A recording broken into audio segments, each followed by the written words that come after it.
Jerome Powell will answer questions today. I'm Darren, and this is Three Things for Wednesday, July the 10th. The FTC published a report that details how the 6 largest pharmacy benefit managers handle nearly 95% of all U.S. prescriptions. This, they say, allows them to hike prices. They went on to say that they even control the availability of them. Stay tuned. While the funds are eagerly awaiting rate cuts to pump the markets even more, Jerome Powell of the Fed says he still needs more to even consider it. His comments are part of his semi-annual monetary policy testimony. Mike Wilson, a top analyst at Morgan Stanley, says it is likely that the S&P 500 will see a 10% pullback between now and the elections. Stocks in the S&P are hitting at historic highs, with the price-earnings multiple at 21.2. The 5-year average is only 17.2. Trade while you sleep and across time zones with Arbitrage Trade Assist. Sign up today at arbitragetrade.com. Arbitrage Trade is your trusted source for business, finance, and tech info. Hey, hon, what you doing with your phone? Taking pictures? No, I'm asking it questions.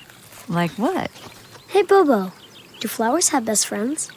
I'm sorry. I'm afraid I don't know that. Hey, follow me. I want to show you something.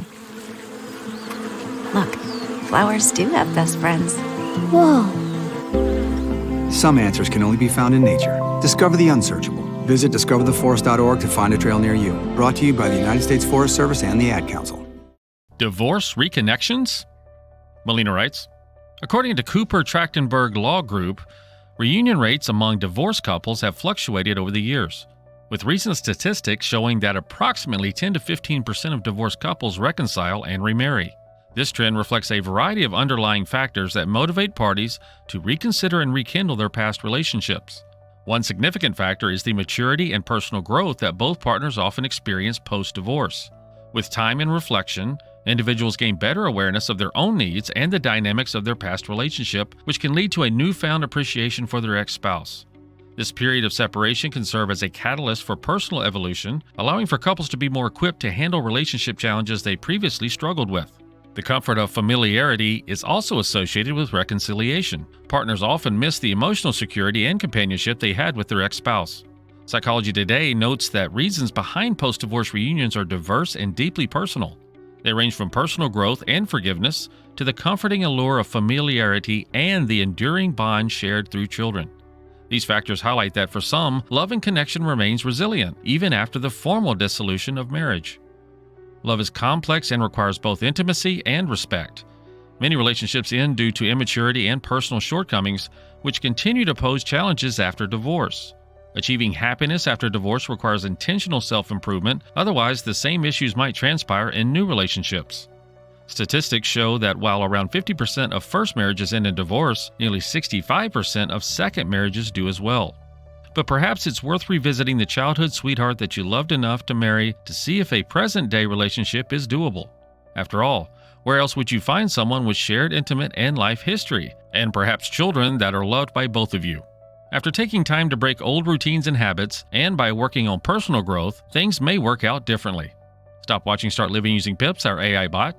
Go to arbitragetrade.com and check out Arbitrage Trade Assist. Why was I feeling depressed when I had so many reasons to be happy?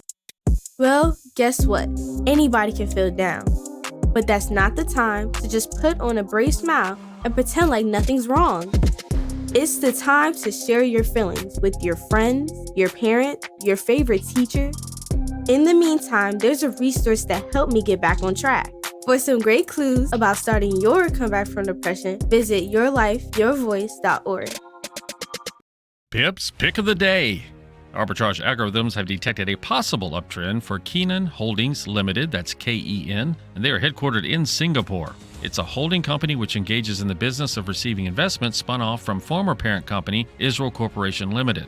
Current price is $25.23, 52-week high of $28.99, and a 52-week low of $17.64. Our indicator showed a reversal and it has risen since that indicator showed. However, it is bouncing off of the bottom of the upper band edge as the compass line approaches the orbit line. If it can push through the orbit line, we may see some decent upside. If not, then back down we go. Throughout many of the stocks, there wasn't many attractive stocks at all to look at, so hang in there and wait for more decisive possibilities. We are not financial advisors. We provide an algorithmic AI bot service called Pips. Please do your own research. Arbitrage Trade Analytics LLC is a privately held research company. Arbitrage Trade Analytics LLC is solely responsible for the preparation and distribution of the contents of this podcast. The opinions offered in this podcast are for informational purposes only and are not intended to function as investment advice. Seek a duly licensed professional for investment advice. For more information about the informational research and services offered by Arbitrage Trade Analytics LLC, please visit arbitragetrade.com.